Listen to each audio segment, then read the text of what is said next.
Hello everyone, this is Raman. Today I am here with the topic data handling, chapter number 5 of class 8. This video is an introduction video of the topic data handling. जैसा कि topic का नाम data handling है तो firstly आपको data का meaning clear होना चाहिए. Data is the information collected for any useful purpose in the form of numbers. Numbers की फॉर्म में जो आप इंफॉर्मेशन कलेक्ट करते हो उसे क्या बोलते हैं? Data. For example, weight of all the students of your class or height of all the students of your class, these are examples of data.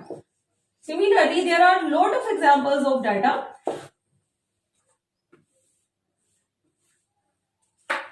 When data is in its initial form, जब आप data को collect करते हैं तो जो शुरुआती form में आपको डाटा मिलता है उसे बोलते हैं raw data.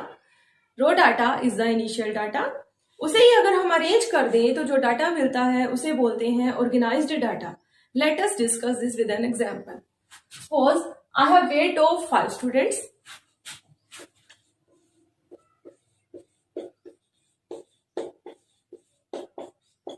This data is raw data. I have written weight of 5 students. Now we want to organize it. Then how we will organize it? Let's see. Weight of students and number of students.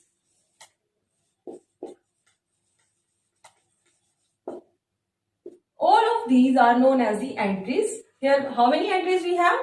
5. But let us check how many times 50 is occurring here. 50 कितनी बार आ रहा है यहाँ पे? 2 बार. तो यहाँ पे एक और टर्म आ रही है फ्रीक्वेंसी. क्या होती है frequency? Frequency is the number of times any entry is occurring in the data. कोई एंट्री डाटा में कितनी बार आ रही है वो उस एंट्री की क्या होती है? फ्रीक्वेंसी. जैसा कि अगर हम चेक करें 50 तो 50 की फ्रीक्वेंसी क्या रहेगी यहाँ पे? 2. Similarly, 60. What is frequency of 60 here? 2. 70. 70 is occurring only one time, so frequency of 70 is 1. So let us make table for it. 50, 60, 70. How many times 50 is occurring here? 2 times. How many times 60 is occurring here? 2 times. How many times 70 is occurring here? Only 1 time. Number of students. I have written as number of students. This is frequency here. One more thing. Symbolic representation of frequency is known as the tally bars. अगर आप frequency को symbols की form में represent कर देते हो तो उन सिंबल्स को बोलते हैं tally bars. What are these bars? Tally bars क्या है कि 1 के लिए आपको 1 बार यूज करनी होती है, 2 के लिए 2 bars, for 3 we use 3 bars, for 4 we use 4 bars, for 5 we use 4 bars with 1 oblique. Okay, these bars are known as the tally bars.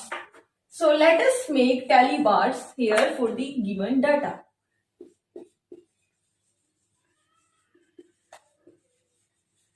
What is frequency here? 2. So if we want to make tally bars for 2 तो हम क्या करेंगे? 2 bars लगाएंगे. इस 2 के लिए भी हम क्या करेंगे? 2 bars लगाएंगे और 1 के लिए 1 bar. This data was raw data. As we have arranged this data in the form of table, now the obtained data is known as organized data, means arranged data. कई बार क्या होता है कि हमें जो एंट्रीज दी होती हैं वो लार्ज होती है नंबर में. इन दैट केस अगर हम डाटा को ऑर्गेनाइज करना चाहें तो हमें डाटा की ग्रुपिंग करनी पड़ती है. जैसे कि जो गिवन एग्जांपल है यहाँ पे हमारे pass marks of 30 students given है तो यहाँ पे कन्वीनियंट रहेगा कि हम डाटा को ग्रुप्स की फॉर्म में अरेंज करें. तो जो ग्रुप्स हम बनाते हैं उन ग्रुप्स को यहाँ पे हम बोलते हैं क्लास इंटरवल्स.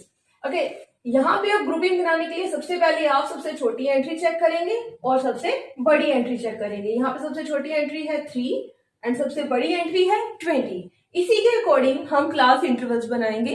क्लास इंटरवल्स में क्या है कि ऐसी इंटरवल्स बनाएंगे जिनमें ये सारी की सारी वैल्यूज क्या है? इंक्लूड हो जाएं. जैसे कि मैं यहाँ पे जो क्लास इंटरवल्स बना रही हूँ वो इस तरह से बना रही हूँ 0 to 5, 5 to 10, 10 to 15 and 15 to 20. What is meaning of 0 to 5? 0 to 5 में वो एंट्रीज आएंगी जो 0 के बराबर या 0 से बड़ी हो और 5 से लेस हो.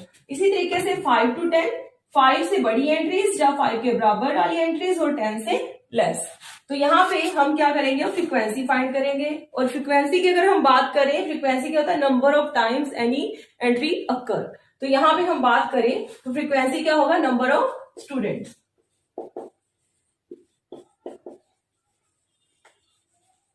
0 to 5, ऐसी कितनी एंट्रीज हैं जो 0 के बराबर है या 0 से बड़ी है और 5 से लेस है? Let us C.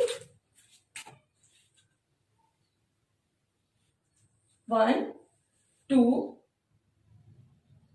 3, so we have 3 entries which are more than 0 and less than 5. Now let us check the next one, 5 to 10. ऐसी कितनी एंट्रीज हैं जो 5 से बड़ी या बराबर है और 10 से लेस है? 1 2 3 4 5 6 7 8 9 10 11 12 13 14 15 16. We have 16 entries which are more than 5 and less than 10. Similarly, we will count 10 to 15. How many entries are less than 15 and equal to 10 or more than 10? 1, 2, 3, 4, 5, 6, 7. We have 7 entries. Next, we will find entries which are more than 15 or equal to 15 and less than 20. 1, 2, 3, 4.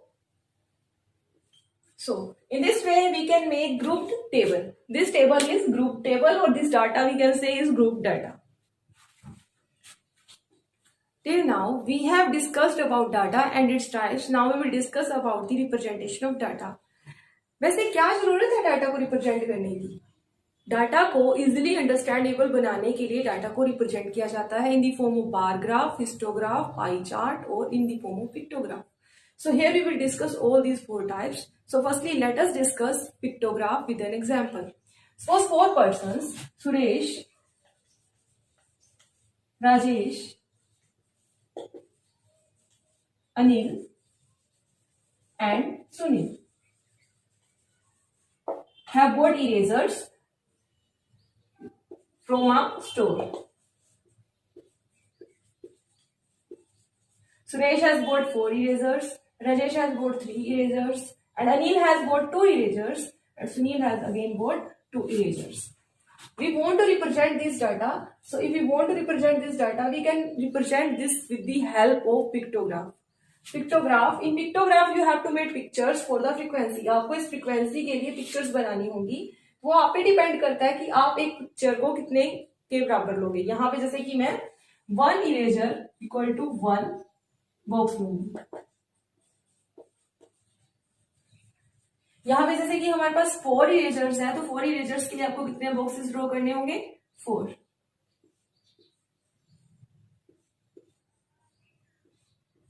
Similarly, for 3 erasers, you have to make 3 boxes. In this way, you can complete that pictograph. For 2 erasers, you have to draw 2 pictures. Again, for 2 erasers, you have to represent 2 boxes because 1 box is equal to 1 eraser. हमारे पास जो data था, this was given data, हमने उसका क्या बना दिया? Pictograph, because we have represented frequency as the pictures. Now let us discuss about bar graph. Bar graph is the graphical representation of data. In bar graph, we draw graph between entries and frequency. इसके लिए आपको एक graph paper चाहिए होगा, उस पर आप x axis और वाई एक्सिस ड्रॉ करोगे. वाई एक्सिस वर्टिकल लाइन को हम क्या बोलते हैं? इसको वाई एक्सिस. और ये हॉरिजॉन्टल लाइन क्या होती है? X axis. ये दोनों एक्सिस जहां पे मीट करती हैं उसे क्या बोलेंगे? उस पॉइंट को क्या बोलेंगे? ओरिजिन. नाउ आप क्या करोगे? जो नेम है सुरेश, राजेश, अनिल, सुनील, वो लोगे एक्स एक्सिस के अलोंग, और जो फ्रीक्वेंसी है वो आप कंसीडर करोगे, वो प्लॉट करोगे वाई एक्सिस के अलोंग. यहाँ पे जो फ्रीक्वेंसी है वो क्या है? लेस देन 5 है. तो यहाँ पे बहुत सही रहेगा आपके लिए कि आप स्केल जो यूज करो वो 1 के बराबर यूज करो. मतलब आप जो 1 बॉक्स है उसको 1 के इक्वल यूज करो, 1 यूनिट के इक्वल. यहाँ पे मैं स्केल यूज कर रही हूँ 1 box equal to 1. Bar graph, जैसे उसका नाम ही बता रहा है कि बार मीन्स रेक्टेंगल, तो बार ग्राफ में हम क्या बनाएंगे? रेक्टेंगल्स बनाएंगे. रेक्टेंगल्स किस तरीके से बनेगी, यहाँ पे आप एक बॉक्स छोड़ोगे और दूसरे बॉक्स के लिए नाम लिखोगे। क्या नाम आएगा दूसरे बॉक्स में? Suresh. Similarly, leave one box and the next box will be named Rajesh. Leave one box and the next box will be for Anil. And in the similar manner, the next box will be left vacant and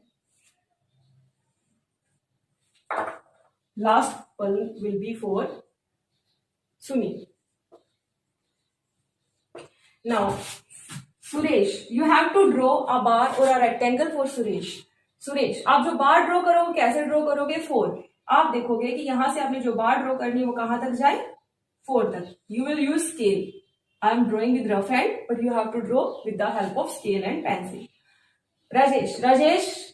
Rajesh के लिए आपको क्या है? Number of letters आपके पास कितनी है? 3. तो राजेश के बॉक्स में आप बार जो ड्रॉ करोगे कितनी लेंथ की ड्रॉ करोगे? 3. इसी तरीके से अनिल के लिए जो आप रेक्टेंगल ड्रॉ करोगे उसकी लेंथ क्या होगी? 2. अगेन फॉर सुनील जो आप रेक्टेंगल ड्रॉ करोगे उसकी लेंथ क्या होगी? 2. So this is bar graph. In bar graph we leave one box empty.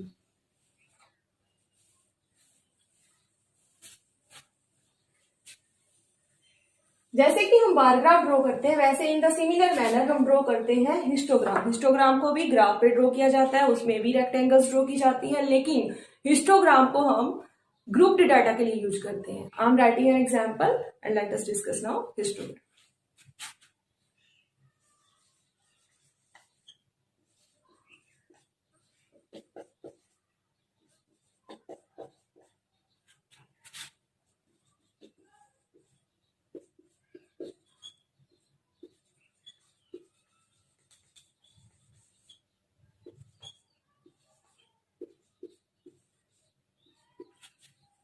Again, for drawing histogram, you have to take a graph paper. On graph paper, you have to draw x-axis, y-axis. X-axis and y-axis, they meet at a single point. That point is known as origin. Along frequency, आप generally y-axis के along ही लेते हैं, और जो class है वो हम y-axis के x-axis के along लेंगे. यहाँ पे क्लास क्या है? 0 to 5. ओरिजिन के कोऑर्डिनेट क्या होते हैं? 0 0. यहां से हमारी 0 स्टार्ट हो रही है तो 5.